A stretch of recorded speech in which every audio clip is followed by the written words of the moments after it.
ஒரு ஆஃபீஸில் வேலை பார்க்குற ஒருத்தர் ஏதோ தப்பு பண்ணிவிட்டார். உடனே மேல் அதிகாரி அவரை கூப்பிட்டு அனுப்புனார். நீ செஞ்சது தப்புன்னார் கோபமாக. இது ஒரு ரகம்.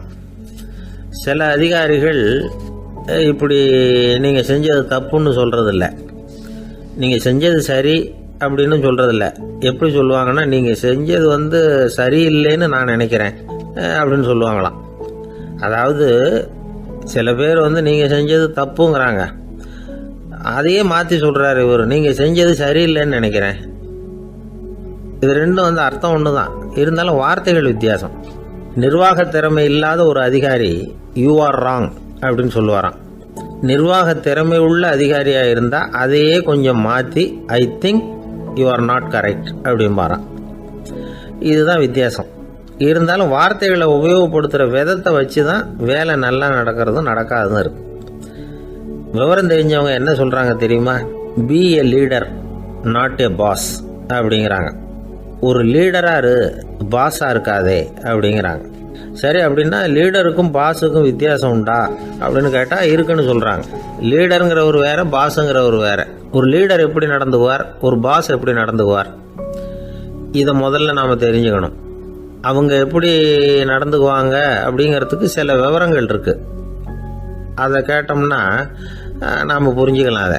அதாவது பாஸுங்கிறவர் விரட்டிக்கிட்டே இருப்பார், லீடருங்கிறவர் ஊக்கப்படுத்திக்கிட்டே இருப்பார். நாளைக்கு சாயந்தரத்துக்குள்ளே அந்த வேலையை செஞ்சு முடிக்கலைன்னா தொலைச்சி விடுவோம் தொலைச்சி அப்படிம்பார் அவர். இவர் எப்படி சொல்லுவார்னா, இது வரைக்கும் நீங்கள் செஞ்சுருக்கிற வேலை ரொம்ப அற்புதம் அப்படிம்பார். பாஸுங்கிறவர் அதிகாரத்தை நம்பி செயல்படுறவர், லீடருங்கிறவர் நல்லெண்ணத்தை நம்பி செயல்படுறவர். நம்மக்கிட்ட அதிகாரம் இருக்குது, பவர் இருக்குது, அதனால் காரியத்தை சாதிச்சுடலாம் அப்படின்னு நினைக்கிறவர் அவர். மற்றவங்க கிட்ட ஒரு நல்ல அபிப்பிராயத்தை சம்பாதிச்சுக்கிட்டு அது மூலமாக காரியங்களை சாதிக்கிறவர் இவர். பாஸுங்கிறவர் பயத்தை உண்டு பண்ணுவார், லீடருங்கிறவர் அன்பை பரவ செய்வார்.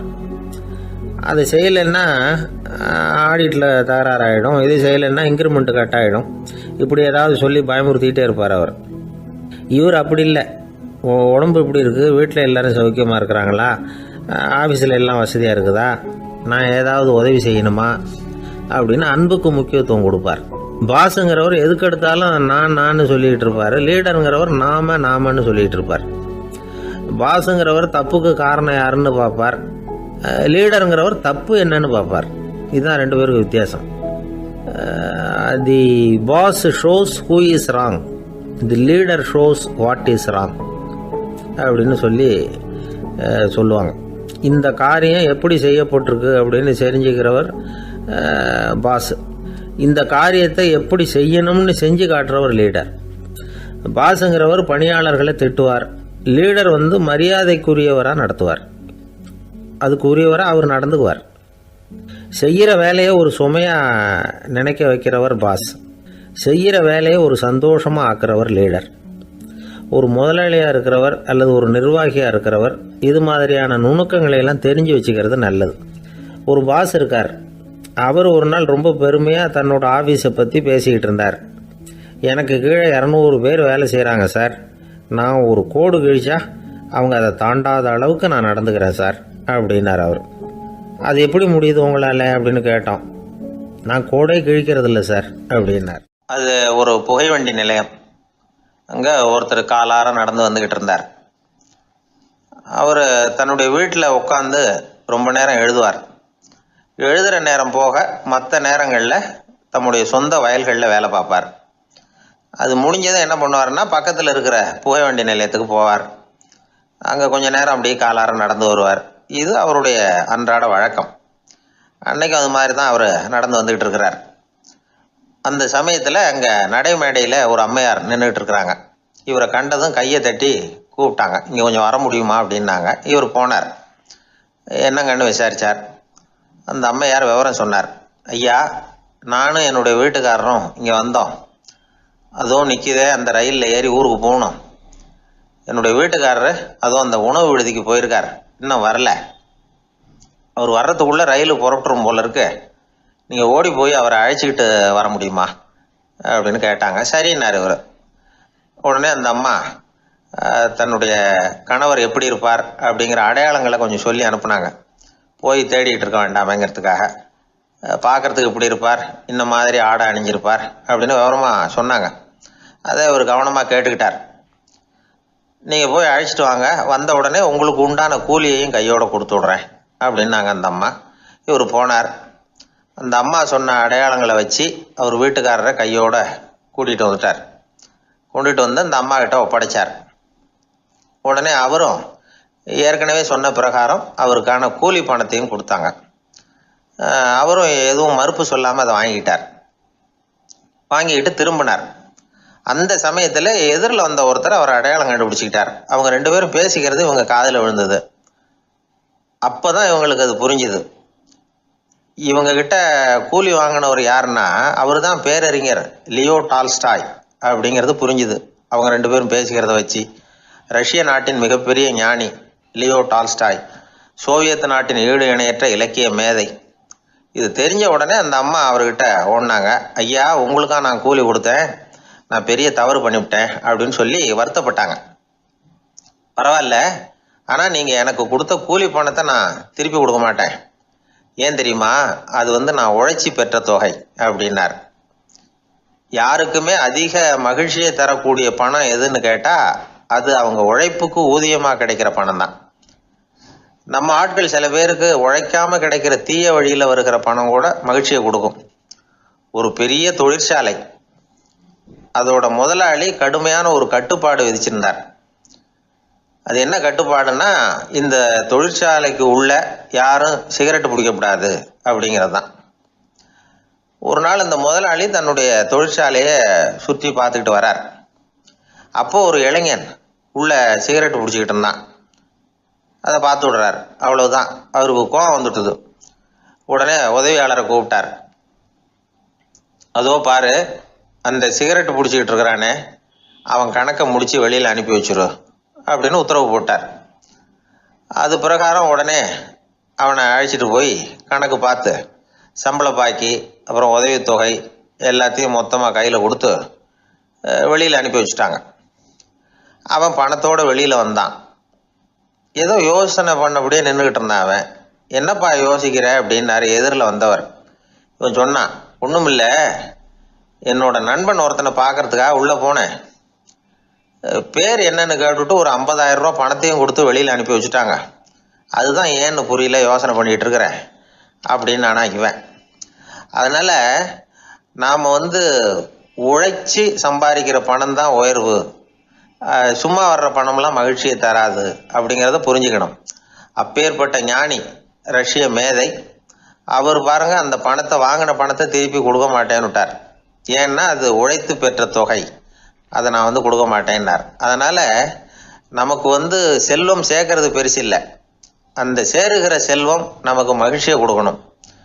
அதுக்கு என்ன வழின்னா, நாம் உழைத்து சம்பாதிக்கணும் அப்படிங்கிறத அதிலிருந்து புரிஞ்சிக்க வேண்டியது ரொம்ப அவசியம். அதனால் உழைப்போம் உயர்வோம், இதுதான் வெற்றியின் ரகசியம். ஒரு தடவை கலைவாணர் NS கிருஷ்ணன் பேராசிரியர் கல்கியை சந்தித்து பேசிக்கிட்டு இருந்தாராம். கலைவாணர் கல்கியை பார்த்து, எனக்கு கதை எழுத ஆசையாக இருக்குது, எப்படி எழுதுறதுன்னு கேட்டாராம். கதை எழுதுறதுக்கு 4 மை வேணும்னாராம் கல்கி. அப்படியா, அப்படின்னா என்னென்ன கலர் மை அப்படின்னு கேட்டிருக்காரு கலைவாணர் சிரிச்சுக்கிட்டே. நான் சொன்னது கலர் மை இல்லை, அது வேற மை. அதாவது கதை எழுதுறதுக்கு தேவைப்படுகிற 4 மை எதுன்னா, 1 திறமை, 2 பேணாமை, 3வது தனிமை, 4வது பொறுமை அப்படின்னாராம். உடனே கலைவாணர், உங்கள் யோசனை அருமை அப்படின்னாராம். அதுதான் கலைவாணர். பொதுவாக எழுத்தாளர்கள் எழுதுகிற மாதிரி நடந்துக்கிறது இல்லை, ஆனால் கலைவாணர் என்ன சொல்லுவாரோ அதே மாதிரி நடந்துக்குவார். எல்லாருக்கும் எல்லாம் கிடைக்கணுங்கிற கருத்தை சினிமா படங்களில் வலியுறுத்துவார். அதே மாதிரி நடைமுறை வாழ்க்கையிலேயும் எல்லாருக்கும் எல்லாமும் கொடுப்பார். பணம், பதவி, புகழ் இப்படி எதுவுமே இல்லாத ஒரு சாதாரண மனுஷனாக இருந்தால் கூட இவர் மனுஷனுக்கு கொடுக்குற மரியாதையில் கொஞ்சமும் குறைச்சல் இருக்காது. இந்த குணம் சாதாரணமாக எல்லாருக்கும் இருக்கிறது இல்லை. அவர் சினிமா தியேட்டருக்கு போய் சினிமா பார்க்குறது வழக்கம். அவர் வந்திருக்கிறாருங்கிறது தெரிஞ்சால் போதும், வெளியில் பிச்சைக்காரங்க கூடிடுவாங்க. இது அவருக்கு தெரியும். வெளியில் நம்மளை நம்பி ஒரு கூட்டம் காத்துக்கிட்டு இருக்குமேன்னு நினைப்பார். உடனே ஒரு 100 ரூபா நோட்டை கொடுத்து சில்லறையாக மாற்றிட்டு வர சொல்லுவார். படம் முடிஞ்சு வெளியில் வர்றப்போ சில்லறையோடு வருவார். எல்லாருக்கிட்டையும் கொடுத்துருவார். ஏன்னா எல்லாரும் தேடிட்டு வருவாங்க அவரை. என்ன எல்லாரும் சௌக்கியமாக இருக்கிறீங்களா அப்படின்னு பிரியமாக விசாரிப்பார். ஏதோ ரொம்ப நெருங்கின சொந்தக்காரங்களை விசாரிக்கிறது மாதிரி விசாரிப்பார். தன்கிட்ட இருக்கிற சில்லறையை எல்லாருக்கும் சமமாக பிரித்து கொடுத்துட்டு தான் அங்கேருந்து புறப்படுவார். ஒரு நாள் அது மாதிரி புறப்படுற சமயத்தில் ஒரு சின்ன பையனுக்கு சில்லறை எதுவும் கிடைக்கல கொடுக்கறதுக்கு. இது கலைவாணருக்கு தெரியாது. காரில் ஏறி புறப்பட்டு போயிட்டார். அந்த பையன் காரை பிடிச்சிக்கிட்டு பின்னாடியே ஓடி சேர்ந்துருக்கிறான். ஐயா, நீங்களே இல்லைன்னு சொன்னால் நான் என்ன பண்ணுறது? இன்னைக்கு பட்னி தான், அம்மாவுக்கு வேற உடம்பு சரியில்லை அப்படின்னு கத்திக்கிட்டே ஓடியாந்தானா. கலைவாணர் கவனிச்சுட்டார். உடனே காரை நிறுத்த சொன்னார். இறங்கினார். அந்த சின்ன பையனை கட்டி பிடிச்சிக்கிட்டு என்னை மன்னிச்சுக்கப்பா, நான் கவனிக்காமல் வந்துட்டேன் அப்படின்னு சொல்லி அழ ஆரம்பிச்சுட்டாராம். இன்னொரு தடவை இதே மாதிரி ஒரு தியேட்டர்லேருந்து வெளியில் வந்திருக்கிறார். ஒரு ஆள் அவர்கிட்ட வந்து நின்றுருக்கார். அவர் கொடுக்கறதுக்கு இவர்கிட்ட பணம் இல்லை. பணம் இல்லையாப்பா அப்படின்னாராம். உங்ககிட்டயே இல்லையா அப்படின்னாராம் அவர். கலைவாணருக்கு மனசு ரொம்ப சங்கடமாக போச்சு. உடனே புறப்பட்டு வீட்டுக்கு போனார். அங்கே இங்கே தேடி பார்த்து அங்கேருந்த கொஞ்சம் நெஞ்ச சில்லறையை எடுத்தார். காரு டிரைவரை கூப்பிட்டார். தியேட்டர் வாசலில் நின்றுக்கிட்டு இருந்த ஆசாமியோட அங்க அடையாளங்களை சொன்னார். காரை எடுத்துகிட்டு போய் அந்த ஆளை கண்டுபிடிச்சி இந்த காசை கொடுத்துட்டு வா அப்படின்னு அனுப்பி வச்சாராம். பிச்சை போடுறதுக்காக காரை அனுப்புனதாக வேற யாரை பற்றியாவது நீங்கள் கேள்விப்பட்டிருக்கிறீங்களா? அவர் ஒரு வித்தியாசமான மனிதர், வித்தியாசமான கலைஞர்.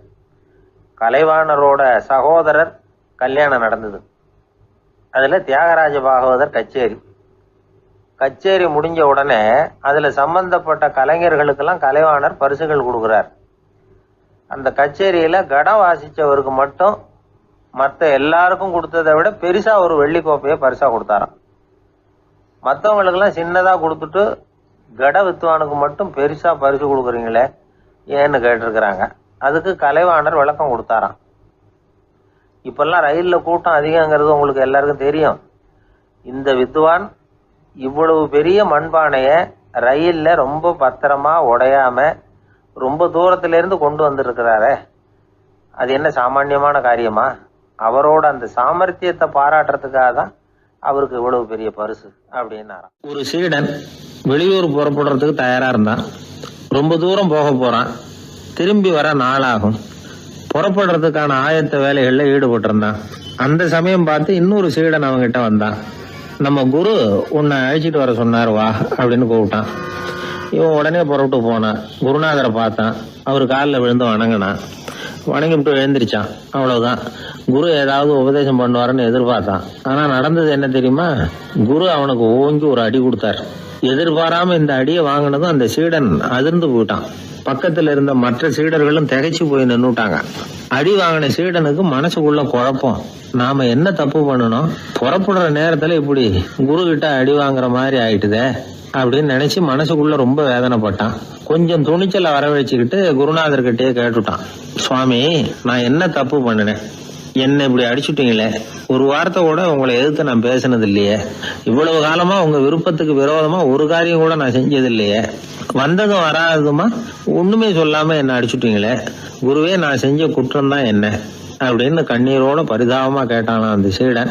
ஆனா அந்த குரு முகத்துல கொஞ்சம் கூட கோபம் இல்லை. அவர் சிரிச்சுக்கிட்டே நின்றுகிட்டு இருந்தாராம். அதுக்கப்புறம் சொன்னாராம், என்னுடைய அருமை சீடனே, நீ ஒரு தவறும் பண்ணல. நான் உன்னை அடிச்சது நீ ஏதோ தப்பு பண்ணிவிட்டேங்கிறதுக்காக இல்ல. நீண்ட பயணம் போக போறேன். ஞாபகமா ஏதாவது கொடுத்து அனுப்ப வேணாமா? நீ ஞானம் பெற்ற பிறகுதான் திரும்பி வர போறேங்கிறது எனக்கு தெரியும். அதுக்கு பிறகு உன்னை வந்து அடிக்க முடியுமா? அதனால இப்ப கிடைச்சிருக்கிற இந்த வாய்ப்பை பயன்படுத்திக்கிட்டேன்.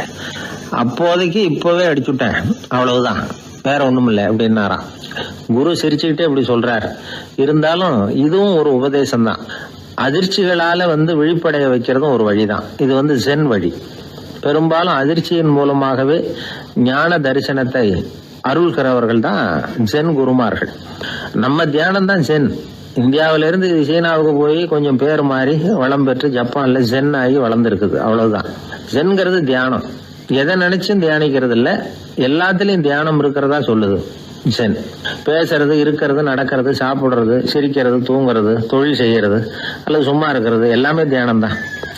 ஜென்கிறது ஒரு சுய தரிசனம். தன்னைத்தானே அடையாளம் கண்டுகொள்கிறது தான் அது. இல்லாத எதையும் தேடி கண்டுபிடிக்கிறது இல்லை. சென் மார்க்கத்தை பத்தி ஓஷோ என்ன சொல்றார் தெரியுமா? காணாமல் போன தன்னுடைய மூக்கு கண்ணாடி தன்னுடைய மூக்கின் மேல் இருப்பதை கண்டுகொள்வது போன்றது சென் அப்படிங்கிறார். நம்மால் இன்னொருத்தர் முகத்தை ரொம்ப நேரமா உத்து பார்த்துக்கிட்டு இருந்தார். என்ன பாக்குறீங்கன்னாரு அவரு. நீங்க போட்டிருக்கீங்களே மூக்கு கண்ணாடி, அதை தான் பாக்குறேன்னாரு இவரு. நீங்க அப்படி பாக்குறதுக்கு விசேஷ காரணம் ஏதாவது உண்டான்னு கேட்டார் இவர். உண்டுன்னார். என்னன்னு கேட்டார். நேத்திக்கு காணாம போன என்னோட மூக்கு கண்ணாடி அது அப்படின்னாராம் இவர். ஒருத்தர் இருந்தான், வாழ்க்கையில மகிழ்ச்சியா இருக்கணும்னு ஆசைப்பட்டான். அதுக்கு என்ன வழின்னு 4 பேருகிட்ட யோசனை கேட்டான். பணம் இருந்தா மகிழ்ச்சி தானா வரும், அதனால பணம் சம்பாதிக்கிற வழியை பாரு, அதுக்கப்புறம் நீ தேடிட்டு இருக்கிற மகிழ்ச்சி உன்னை தேடிட்டு வந்து சேரும்னாங்க. அப்படின்னா மகிழ்ச்சி இருக்கிற இடம் பணம் தான் அப்படின்னு அவன் முடிவு பண்ணிக்கிட்டான். அதை சேர்க்க ஆரம்பிச்சான். கொஞ்ச நாள்ல பெரிய ஆளாயிட்டான். செல்வம் நிறைய சேர்ந்து போச்சு. இப்பவும் அவனுக்கு மகிழ்ச்சி கிடைக்கல. மறுபடியும் நண்பர்கள் கிட்ட யோசனை கேட்டான். பணம் சேர்த்தா மட்டும் இன்பம் வந்துடாது, அதை செலவு பண்ணு, பணம் மூலமா இன்பத்தை தேடு, கிடைக்கும் அப்படின்னு யோசனை சொன்னாங்க. உடனே அந்த பணத்தை எடுத்துக்கிட்டு ஊர் பூரா சுத்தினான். வெளிநாடுகள்லாம் போனான், சுத்தி பார்த்தான். அப்புறம் அவனுக்கு விருப்பமானதையெல்லாம் வாங்கி சாப்பிட்டு பார்த்தான். மது, போதை பழக்கம், இப்படி எதுலயும் ஈடுபட்டு பார்த்தான். கல்யாணம் பண்ணிக்கிட்டான், குடும்பம் நடத்தினான். எப்படி இருந்தாலும் அவன் எதிர்பார்க்கிற மகிழ்ச்சி அவனுக்கு கிடைக்கல. அதனால மகிழ்ச்சிங்கிறது எங்க இருக்குங்கிற ரகசியத்தை அவனால கண்டுபிடிக்கவே முடியல. கடைசியா ஒரு பெரியவர்கிட்ட யோசனை கேட்டான். அவரு சொன்னார், இல்லறத்திலேயும் உனக்கு மகிழ்ச்சி கிடைக்கலன்னா உனக்கு துறவரத்துலதான் அது கிடைக்கும்னு நினைக்கிறேன். சரி, அதையும் தான் முயற்சி பண்ணி பாப்போமே அப்படின்னு அவன் முடிவு பண்ணிக்கிட்டான். துறவரம்னா சும்மாவா? எல்லாத்துக்கும் அவன் துணிஞ்சுட்டான். வீட்டுல இருந்த நகை, பணம், பவுனு, வைரம், வைடூரியம் எல்லாத்தையும் ஒரு மூட்டையா கட்டி எடுத்துக்கிட்டான். ஒரு யோகியை தேடிட்டு போனான். அவர் காலடியில கொண்டுட்டு போய் வச்சான். அவர் நிமிர்ந்து பார்த்தார். என்ன இதெல்லாம்னார். இதெல்லாம் இனிமே எனக்கு தேவையில்லைன்னா. சரி, அப்படின்னா உனக்கு என்னதான் தேவைன்னார். எனக்கு மகிழ்ச்சி தேவை, மன அமைதி தேவைன்னா. அந்த யோகி தன்னுடைய காலடியில் இருந்த மூட்டையை பிரிச்சு பார்த்தார். உள்ள தங்கம், வைரம், நகை, பணம் எல்லாம் இருக்கு. அவ்வளவுதான். அவசரமா அதை சுருட்டி எடுத்துக்கிட்டார். தலையில வச்சுட்டு ஒரே ஓட்டமா ஓட ஆரம்பிச்சுட்டார். இவனுக்கு அதிர்ச்சியா போட்டுது. அடடா, இந்த ஆளு போலி ஆசாமி போல இருக்க, ஏமாந்துட்டோமே அப்படின்னு நினைச்சான். வருத்தப்பட்டான். அந்த துக்கம் ஆத்திரமா மாறிச்சு. உடனே அந்த யோகியை துரத்த ஆரம்பிச்சான். அவரு ஒரே ஓட்டமா ஓடுறார். சந்து பொந்தெல்லாம் நுழைஞ்சு ஓடுறார். இவனும் விடாம துரத்துறான். கடைசியா அந்த யோகி மூச்சு இறக்க ஒரு இடத்துல வந்து நின்னார். அது எந்த இடம்னா ஒரு புறப்பட்ட இடம். எங்க இருந்து ஓட ஆரம்பிச்சாரோ அங்கே வந்து நின்னார். துரத்திட்டு வந்தவனும் ஓடி வந்து நின்னான். இப்ப அந்த யோகி சொன்னார், என்னப்பா பயந்துட்டியா? இந்தா உன்னோட செல்வம், நீயே வச்சுக்கோ அப்படின்னு சொல்லி மூட்டையை திருப்பி கொடுத்தார். கைவிட்டு போன தங்கமும், வைரமும், பணமும் திரும்ப கிடைச்சிட்டுதுங்கிறதுல அவனுக்கு ஏகப்பட்ட மகிழ்ச்சி. இப்போ மறுபடியும் அந்த யோகி சொல்றார், நீ வர்றதுக்கு முன்னாடி கூட இந்த தங்கமும் வைரமும் உங்ககிட்டதான் இருந்தது. ஆனா அப்போ உனக்கு மகிழ்ச்சி இல்ல. இப்போ உங்ககிட்ட இருக்கிறதும் அதே தங்கமும் வைரமும் தான். ஆனா இப்போ உன் மனசுல மகிழ்ச்சி இருக்கு. இதுல இருந்து என்ன தெரியுது? மகிழ்ச்சிங்கிறது வெளியில இல்ல, உள்ள இருக்கு. அது நம்ம மனசுல இருக்கு. இதை நல்லா புரிஞ்சுக்கணும். தங்கத்தையும் வைரத்தையும் மூட்டை கட்டி தலையில வச்சுக்கிட்டு அலைஞ்சானே, அவன் மாதிரிதான் நம்மள பல பேருக்கும் மகிழ்ச்சி எங்க இருக்குங்கிற உண்மை புரியறது இல்ல. அதனாலதான் பல சமயங்கள்ல நாம மகிழ்ச்சிக்காக அடுத்தவங்களை சார்ந்து இருக்கிறோம். நமக்கு வேண்டியப்பட்ட ஒருத்தன் பணம், நகை எல்லாத்தையும் ஒரு மூட்டையா கட்டி எடுத்துக்கிட்டு ஒருத்தர் காலடியில வச்சான். இது எனக்கு தேவையில்லைன்னா. உனக்கு என்னதான் தேவைன்னார் அவர். எனக்கு மன அமைதி தேவைன்னா. உனக்கு மன அமைதி தேவைப்படுகிற அளவுக்கு இப்ப என்ன ஆயிட்டுதுன்னார் அவர். வேற ஒண்ணும் இல்ல, இந்த பணத்தையும் நகையையும் நான் யாரு வீட்டுல எடுத்தனோ அந்த வீட்டுக்காரங்க இப்ப என் பின்னாடி துரத்திட்டு வந்துட்டு இருக்கிறாங்க, அவ்வளவுதான் அப்படின்னு நானா. மகிழ்ச்சியை தேடுகிறவர்கள் இந்த உலகத்துல அதிகம். அது எங்க இருக்குன்னு புரிந்து கொண்டவர்கள் ரொம்ப குறைவு. எது உண்மையான மகிழ்ச்சி அப்படிங்கறத புரிஞ்சுக்கிட்டு அதுக்கு தகுந்த மாதிரி நம்முடைய வாழ்க்கையை அமைச்சுக்கணும். ஒரு ஆள் இருந்தார். அவரு தன்னை ஒரு குருன்னு சொல்லிக்கிட்டார். மௌன குரு, வாயே திறக்கிறது இல்லை. அவருக்கு 2 சீடர்கள் உண்டு. இவங்க தான் வர்றவங்க கிட்ட பேசுவாங்க, விளக்கம் கொடுப்பாங்க. ஒரு நாள் இந்த சீடர்கள் 2 பேரும் எங்கேயோ வெளியில் போயிட்டாங்க. அந்த நேரம் பார்த்து ஒருத்தர் அங்கே வந்தார். குரு கிட்ட போனார். குருவே, புத்தர்னா என்னன்னு கேட்டார். குருவுக்கு ஒன்றும் புரியல. அவர் உண்மையான குருவாக இருந்தாவில் புரியும். அவர் திருன்னு முழிக்க ஆரம்பிச்சிட்டார். இந்த நேரம் பார்த்து இந்த சீடர்கள் எங்கேயோ போயிட்டாங்களே, என்ன பண்ணுறது, உதவிக்கு யாராவது கிடைக்க மாட்டாங்களா அப்படின்னு அப்படியே சுற்றி பார்க்குறார். அங்கங்கே பார்க்குறார். வந்தவர் இதை கவனிச்சார். ஏதோ புரிஞ்சுக்கிட்ட ஒரு மாதிரி அடுத்த கேள்வி கேட்டார். தர்மம்னா என்ன சுவாமின்னார். குருவுக்கு ரொம்ப சங்கடமாக போச்சு. நம்ம நிலைமை இப்படி ஆயிட்டுதே, இக்கட்டில் மாட்டிக்கிட்டோமே அப்படின்னு நினச்சபடியே விட்டத்தை பார்த்தார். அப்புறம் குனிஞ்சு தரையை பார்த்தார். அப்படியே உட்காந்துக்கிட்டார். வந்தவர் உடனே அடுத்த கேள்விக்கு போயிட்டார். தியானம்னா என்ன சுவாமின்னார். பாவம் என்ன பண்ணுவார் அந்த குரு, பேசாமல் கண்ணை கெட்டியாக மூடிக்கிட்டார். இது ஏதுடா வம்பா போச்சுன்னு. இவர் இப்படி பண்ணால் கூட வந்தவர் சளைக்கல. இன்னொரு கேள்வியும் கேட்டார். ஆசீர்வாதம்னா என்ன அப்படின்னார். இவர் பார்த்தார், இப்படியே போனால் இவர் கேள்வி கேட்குறத நிறுத்த மாட்டார் அப்படின்னு நினச்சிக்கிட்டு எனக்கு ஒன்றுமே தெரியாதுங்கிற பாவனையில் 2 கையையும் விரித்து காட்டினார். வந்தவர் முகத்தில் மகிழ்ச்சி, மன நிறைவு, ஏதோ எல்லாம் புரிஞ்சுக்கிட்ட ஒரு மாதிரி அங்கேருந்து புறப்பட்டு போனார். வழியில் அந்த குருவோட சீடர்கள் 2 பேரையும் சந்தித்தார். உங்கள் குருவை தான் பார்த்துட்டு வரேன்னார் இவர். என்ன நடந்ததுன்னு கேட்டாங்க.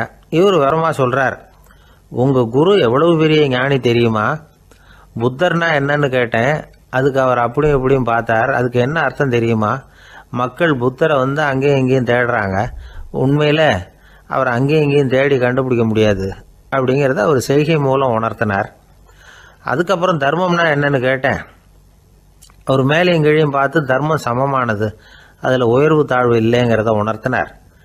அதுக்கப்புறம் தியானம்னா என்னன்னு கேட்டேன். கண்ணை மூடிக்கிட்டார். கண்ணை மூடி காணுகிற அற்புதம் அது அப்படிங்கிறத புரிஞ்சுக்கிட்டேன். கடைசியாக ஆசீர்வதிக்கப்படுறது பற்றி கேட்டேன்.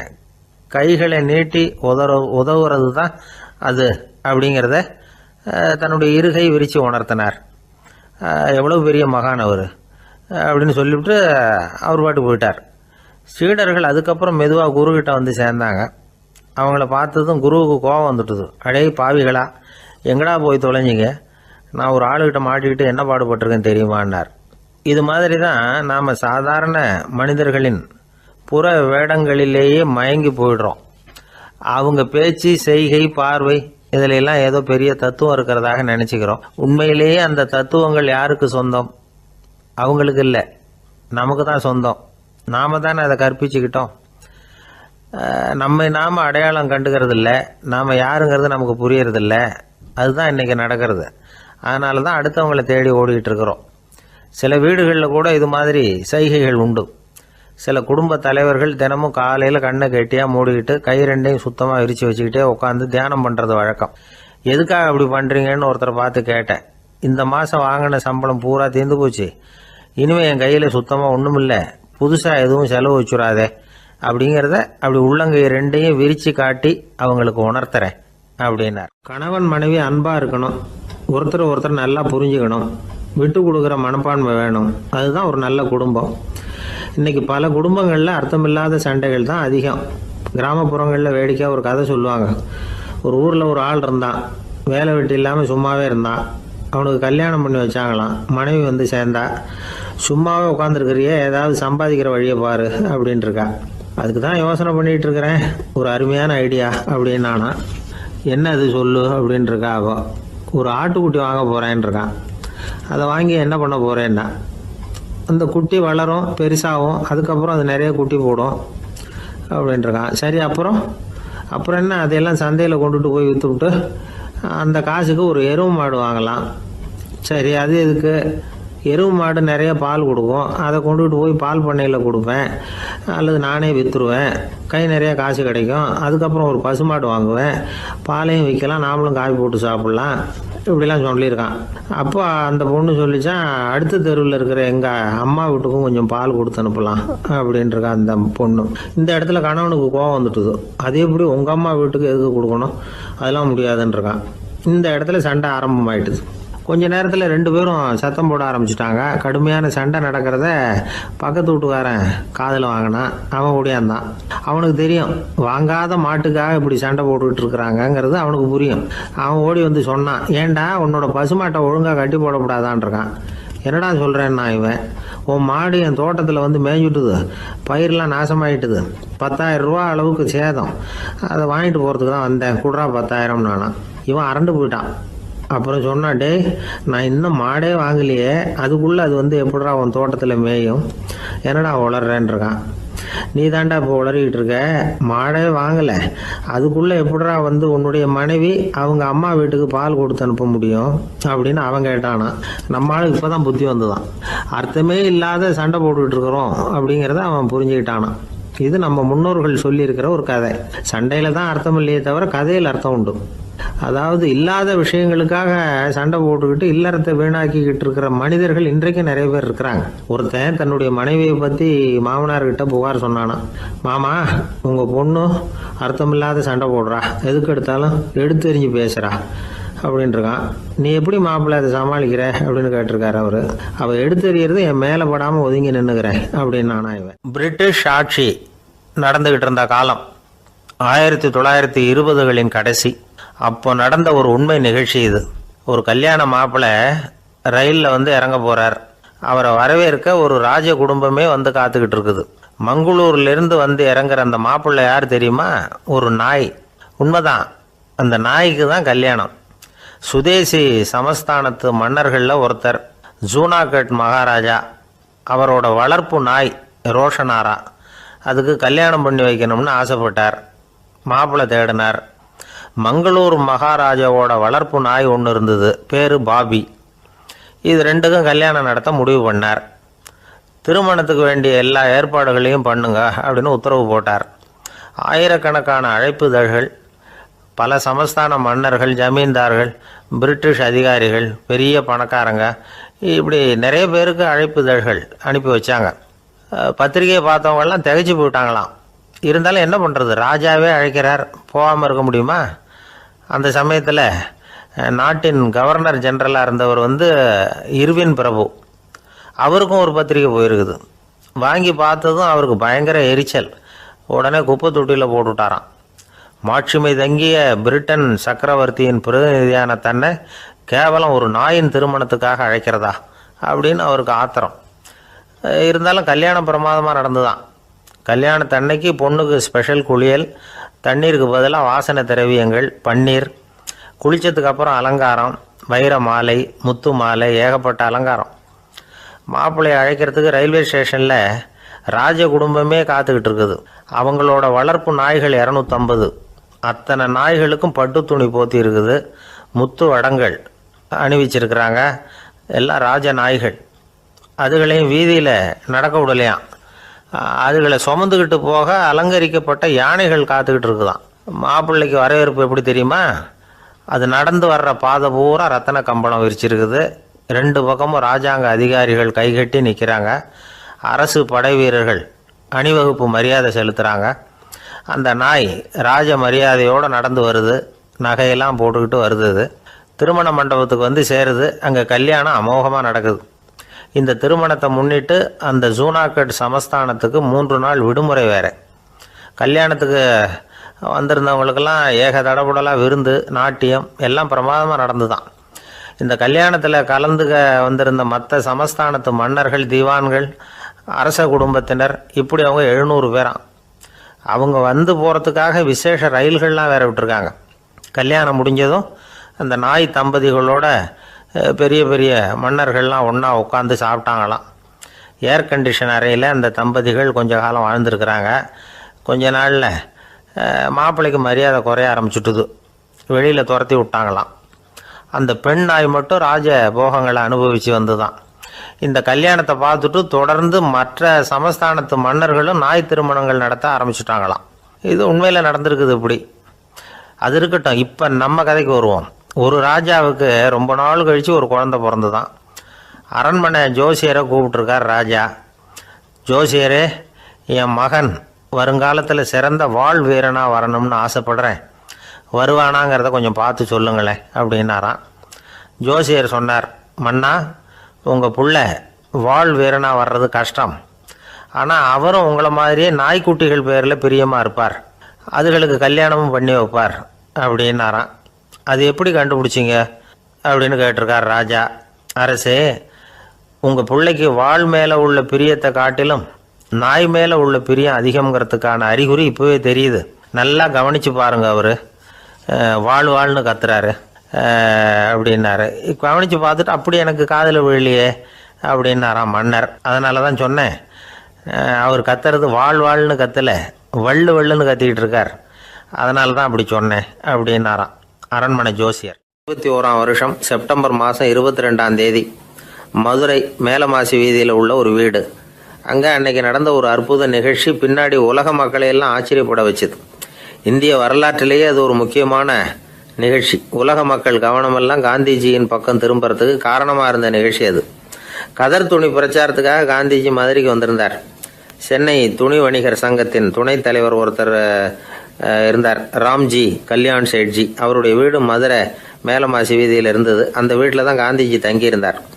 அப்போது வயலுக்கு போகிற உழவர்கள்லாம் சின்ன சின்ன துண்டை இடுப்பில் கட்டிக்கிட்டு கலப்பையை தூக்கிக்கிட்டு தெருவில் நடந்து போகிறத கவனித்தார். ஏற்கனவே சேலத்துக்கு தெற்க பல பகுதிகளில் ஆண்களும் பெண்களும் அரைகுறை ஆடைகளோடு உழைச்சிக்கிட்டு இருக்கிறத கண்ணால் கண்டிருக்கிறார் அவர்.